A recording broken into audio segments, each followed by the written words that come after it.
So today's session is all about knowing your industry. Hopefully you will leave this session understanding a little bit more about the skills that you might want to develop whilst out on placement. And also it might hopefully give you a little bit of an idea of types of placements that you can do as part of this module. So it's all about understanding your sector and the key skills that you need to develop in order to be successful in your chosen career. So it is only a short presentation, but there are two learning objectives that we hope that you'll achieve from this, and that is number one, to identify the skills that you can develop whilst on placement, and number two, to understand your sector and the placement opportunities that are available to you. So before I go into that, I just wanted to go through again some key details. So this was all covered in session one, but just to remind you, refresh your memory, the placement dates this year, or well, this academic year, will start from the 17th of April, and it'll be for 5 or 6 weeks, depending on how long it takes you to achieve your minimum requirement of hours, which for you guys is 150. That is if you're choosing to do a full-time placement during the placement block. If you are not doing a full-time placement and you're doing a flexible placement, which is a placement that is part-time and is flexible around your studies and other commitments, you can start that as soon as possible. Just to let you know, I have advertised 15 placements today. I do cover 5 different courses, but there is editorial assistant one on there. There is a publishing assistant one on there. Just trying to think what else you guys might be interested in. There are a couple that are in schools, because I know a lot of students that study English are interested in going into schools. So there are already placements on My Career being advertised that will be suitable for you and your degree. So they're your placement dates, whichever one you choose is completely up to you. If you are applying via My Career, it will tell you on there whether it's flexible, whether it's during the block, whether it's remote, or whether it's on site. So just make sure that you're checking through all of that information as well. Just to remind you of the deadline, so if you are going to choose a flexible placement, you can start this no later than the 27th of February next year, and the reason for that is so that you can make sure you meet your minimum requirement of hours. If you are to do the block placement, you need to have your placement details submitted by the 3rd of March. So there you go, just again some information, and then your key contacts. As you know, I am your placement officer, so if you want to book a one-to-one with me, you can now do that via My Career. The bookings are open. They're on Thursdays between 11 and 1. I still have a few slots left for this Thursday. And then the drop-in sessions will be every Tuesday, starting from next week, 1 till 2, and I'll be sat in the atrium. That one you don't need to book onto, you can just turn up. In addition to those, we are running 2 CV and interview help desks every Wednesday and Thursday, and they are downstairs in LC018. Again, you book onto it ideally via My Career so that we know that you're coming along, and it also will ask you what it is that you'd want to gain from that session, so then we know you want me to look at your CV, you want me to help you with an interview that's coming up, you want me to help you with an application that you need to submit. So they're every Wednesday and Thursday, so pretty much every day across the week there is something for you guys to attend if you do need support, whether it's one-to-one or on a group basis. We do have an office, so we are based in AG12, however this is a back office. It's a back office, so ideally we don't really want you coming and knocking on the door, which is why we've set up all of these different appointments. However, if you're unable to make any of those appointments and you do need to come and speak to me, ideally just drop me a message and I'll try and find you a slot and book you in elsewhere. We do have a lot of people that come in and out of the office. There's a lot of confidential information, so ideally we don't really want students coming and knocking on the door. So if you do need to speak to me, come to one of my sessions, or drop me an email if any of the sessions don't work for you and we can get you booked in. If you don't follow the social media pages, please do. We'll always update, for example, placement of the week, key deadlines, key dates. It's just a good, if you are on Instagram or Facebook, it's a good site to follow, just again for updates, key updates. But Linda has today added me to your Teams channel, so I will always post information in there that will be useful for you. Is it? Actually, I think she added me. I think she added me to both. Oh, okay. Yeah, okay. I want to say 5503 and 5623. Yeah, yeah. She did add me to 2. Yeah. So, 5 things that you need to do. Start thinking about. So, think about what you want to do. Hopefully, after my first session, You'll have started thinking about the sorts of organisations you want to start contacting, the type of placement that you want to do. If you haven't already, please do start thinking about this now. Like I said, I have started advertising placements on My Career. The ones that are advertised on My Career, they come and go very quickly. They won't be on there for long. So if you think you're going to need support and you want to apply via My Career, you need to be checking that site every single day, because we will be posting placements on there every day. You need to identify the key skills within your sector. So in my last presentation, we did a study, and we spoke to lots of employers, and we asked them about what they thought key skills are that students or graduates are lacking when they're graduating now. And they strongly believe that because of COVID, a lot of students struggle with things like teamwork, attendance, punctuality, because often a lot of it was working from home. So these are all key skills that they're looking for that you should really be thinking about developing whilst on placement. Access prospects.ac.uk. I have got a slide on this because it's a really useful website, so I'll go through that with you. I think it's on the next slide. Start researching your sector and companies to contact. So for example, if you think you want to go into a school, start looking at schools in your local area that you can get to, start contacting them. The earlier that you start making contact with these organisations, the better, because like I've said previously, there's going to be so many students that are contacting all of these organisations. So the sooner you do it, the better. And finally, please just make sure that you're attending all of the placement lectures and the sessions delivered by our team. They are all really useful, and they will help you, and there's lots of key information on there. And like I mentioned, you do need to attend each session in order to complete the pathway, and you're unable to go out on placement until you've completed the pathway. If for whatever reason you are unable to attend a session, it will be recorded, and it will go live on Moodle, but that won't go on Moodle until I've delivered actually in the class. But ideally, it's always better to come and do it face to face, because then if you've got any questions or anything, you can ask me whilst I'm here. So this is prospects.ac.uk. This is really useful for students that don't know what they want to do, or that do know what they want to do, but they have no idea where to start. So there's loads of different ways that you can use this website. There's a QR code there, but it is just prospects.ac.uk. The first thing that you can do is you can take the career planner quiz. This will ask you for loads of information like what do you enjoy, what do you not enjoy, what are your strengths, what are your weaknesses, what are you studying. Based on that, it will give you a little bit of an idea of careers that it thinks might be suited to you. It's a bit of fun. It's not something that you need to take massively serious, but it might give you some ideas. The other two ways to use it are, so in the search engine, you can type in that you are studying English. It will then come up with loads of job options for you, so loads of careers that you could potentially go into where studying English is useful. It will give you the type of work experience that you should be thinking about doing throughout university that potential employers will look for when you graduate. It will give you an example of typical employers, so the sorts of employers that you could think about contacting. Skills for your CV. So this is a really good one because it means that you will know, right, this is, you might think about the job that you want to do, but you might not know what skills you need to develop or what skills that employer might look for when you graduate. Then at least if you have a look at that section, you know what you might need to do whilst you're at placement. The other way to use it is if you know exactly what it is that you want to do. So I've used editorial assistant as an example here. You can type the job title into the search engine and it will give you loads of information on that job. So the sorts of responsibilities that you would have if you were to be an editorial assistant, the sort of salary you can expect when you're first starting out and what your salary could eventually get to, the qualifications that you would need in order to be an editorial assistant, the skills that you would need in order to be an editorial assistant, as well as the work experience, and then some other information on career prospects.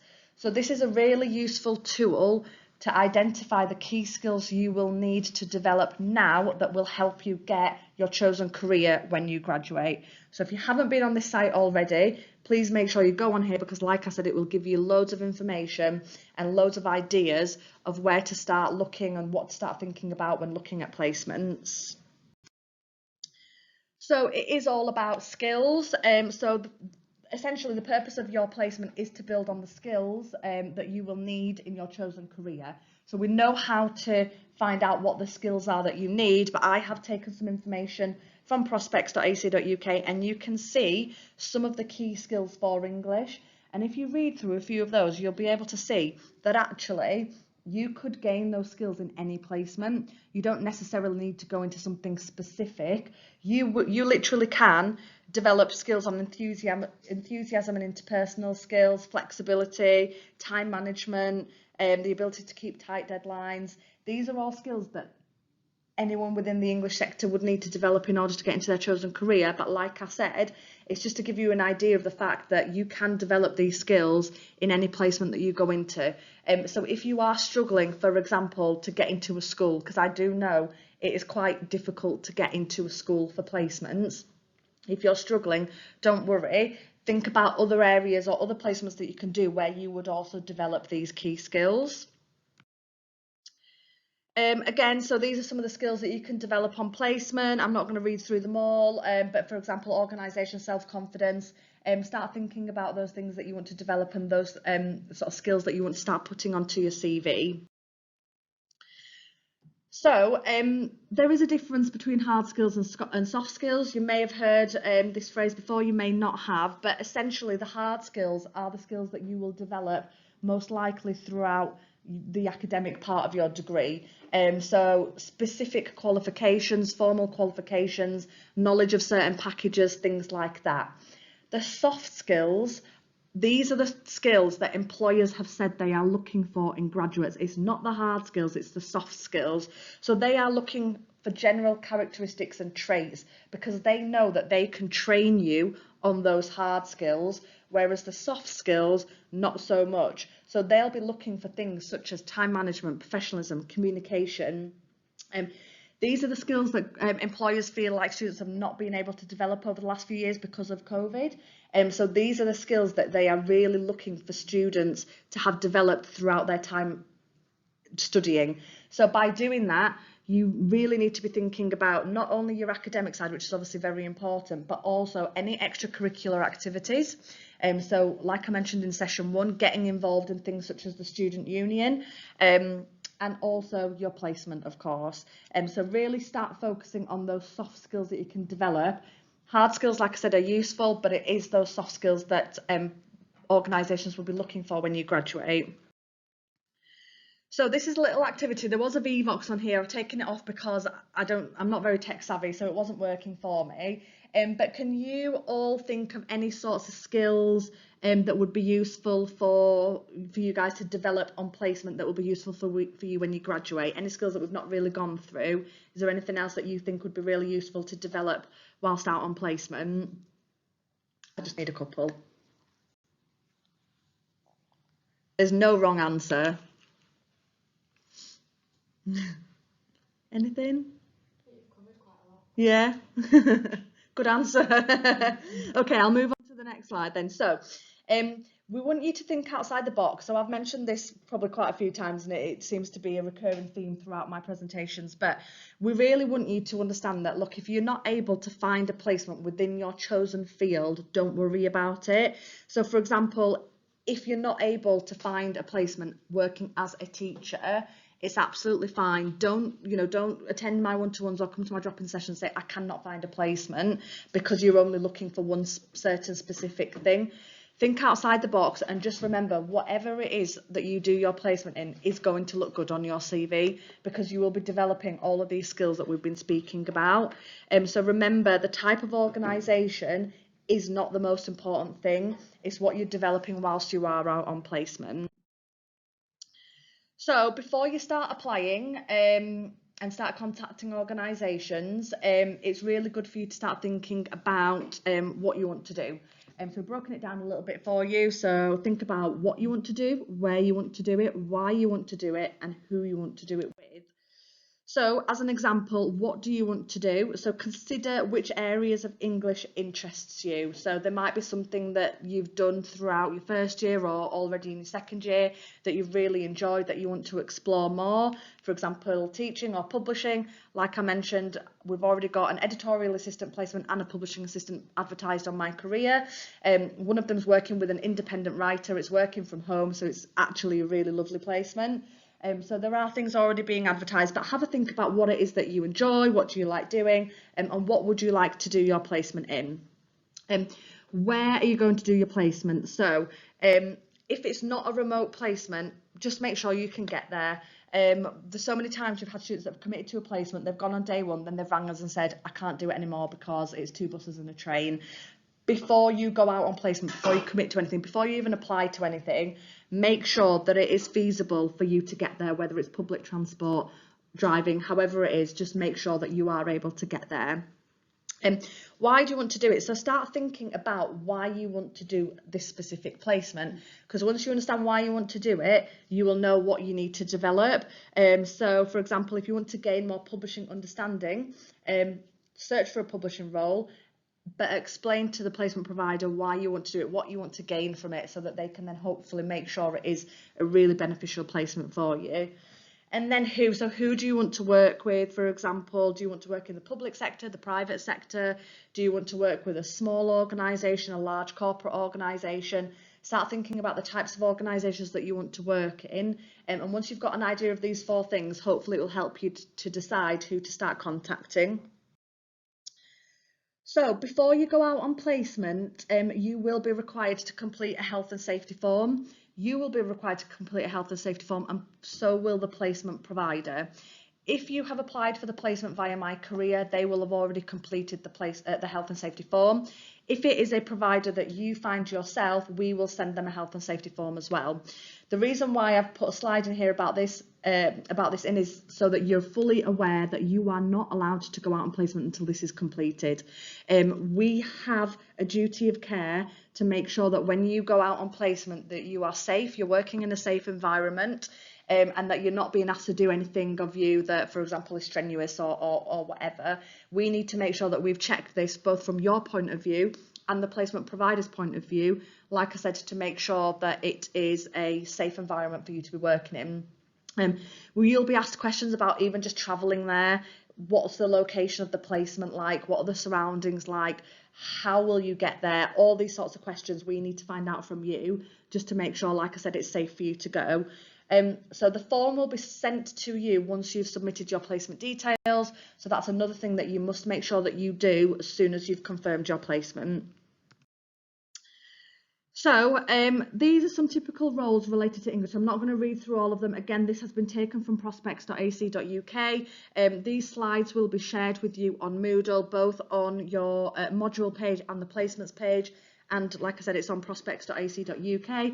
But this is just a list to give you an idea of roles that, one, are directly linked to your degree. So where an English degree is most likely essential. And then the second column is where the English degree would be useful, but it's not essential. So it does just give you a little bit of an idea of the types of placements that you might be able to go into. So for example, editorial assistant is on there. Magazine journalist and newspaper journalist. So I am also responsible for the journalism course. I think I've got 4 journalism placements currently being advertised. So you absolutely can apply to anything that's advertised on My Career, even if it's not under me, even if you feel like it might be suited more to a different degree. If you're interested, you can go for it, yeah. Do you apply to just one? So you can apply to 2 at any one time. You need to wait for the outcome of those 2 before you can apply for any more. It's just because if you do apply on My Career, the chances of you getting one of the 2 are very high. So the last thing we want is for you to be applying to 5 or 6, and then what happens is we're letting employers down. Also, it gets you thinking about 2 that you really want to do, rather than just clicking apply to every single one, which students have done in the past, just to make sure that they get one. It gets you thinking about which one do you really want to do. Then at least we know it's going to hopefully be more of a success for you. If you apply for 2 and you're unsuccessful for one, what will happen is we will update it, and then you can go on and apply to one more. If you're then unsuccessful again, we'll keep updating it. But you can only ever have 2 live applications at one time. So this was another activity. This one actually would be really, really, really useful for me, because part of my role is to do business development, to contact organisations on your behalf and advertise them on My Career. I cover 5 different courses. So when I'm doing my business development, I'm being very broad. I'm contacting organisations that I know of, that I've worked with in the past, that have used us before. But it would be really good for me to get some ideas from you as to what you might be interested in, because then I know where to focus some of my business development. So is there anybody here that knows, for example, the type of placement that they would like to do, or the type of organisation that they would like to do it in, just so that, like I said, when I'm doing my business development, I can start to contact some of those organisations? Has anybody got any ideas? Yeah? I preferably would like to do something like a secondary school. Okay. Working, I don't know, more like a secondary school or like a literature type side, like with a writer or something like that. Okay, yeah. So we've got a couple of the literature side ones already advertised on My Career. We do have, so there is another course which is Children, Young People and Family, which actually is what Kez runs. So even though I won't be advertising them, there will be lots of placements on My Career that will be secondary schools. Because we have the teacher education course as well, we do work with them to try and get some on also, but I will make sure that we do have some secondary schools on there. I know we get a lot of nurseries, we get a lot of primary schools, we also get a lot of special education needs schools as well. So for example, schools where students need additional support, which is quite good if you're interested in going into teaching, because what they do is they might pair you up with a student in a normal classroom setting, but you would sit with that student and just give them some additional support whilst they're being taught by the main teacher. So I will definitely look into more secondary schools. Is there anything else? Yeah? Okay, perfect. Yeah, so I help our primary education students to find placements that are outside of a normal education setting, and a lot of them are museums. So we do have connections with a lot of the museums within Leeds. So we've got the Thackeray Medical Museum. We've got what else have we got? We've got the what's the one in it's like in town, Clarence Dock area, I've forgotten what it's called now. Royal Armouries, yeah. So we've got connections with all these. The PED students go out on placement for 2 weeks in November. Once they've finished, I can contact all of those institutions, which a lot of them were museums, and see if they would then offer placements to our second year English students. If they do, I'll obviously advertise them and let you know. So yeah, perfect, another good one. Is there anything else? No, perfect. If you do think of anything, obviously, best thing to do is, rather than just email me saying I want to go here, there and everywhere, just come to one of my one-to-ones or drop-in sessions. And like I said, it gives me an idea, because I do manage 5 different courses, it's impossible for me to become an expert in every single one of them. So like I said, I do very broad business development, but if I can get an idea of specific things that you guys would like to do, it makes it a little bit easier for me. So what next? This is just another little bit of a checklist for you. So make sure that you review all the resources available to you on Moodle. Now, I know, like I said, there are some issues at the moment with accessing the placements page on Moodle. When I go back to the office after this session, I'll try and make sure that it goes live by this afternoon. Like I said, we are just updating all of the information that's on there from last year, and whilst we do that, we do have to hide the page, but hopefully by tomorrow you'll be able to see it all. But the individual presentations, so last week's and this week's, I will send to Jane to put onto your course Moodle page. However, it will be the one without sound. It will just be the presentation. The ones with sound, they will go onto the placements page. Attend all of your placement lectures, placement advice sessions, workshops and events. So whatever you need to come along to and attend, please do. Like I said, lectures are really important. If you don't need the drop-in session or the one-to-one, that's absolutely fine. Come along to the workshops and the events. The next event is on the 18th of October in the atrium. It is the Careers Fair, but by all means, you can come along and speak to those employers about placements if you would like to do that. And also just remember, networking throughout your whole degree is really useful for you. Often it's not what you know, it's who you know. So come along, get your name known, get yourself out there, start speaking to employers, build your confidence in that respect as well. Start researching your sector and the different job roles within it. Visit prospects.ac.uk. Dig out your CV and update it, and if you need help with your CV, please come and attend one of the workshops. They will start from tomorrow in LC 018, which is downstairs over lunchtime, 1 till 2, tomorrow and Thursday.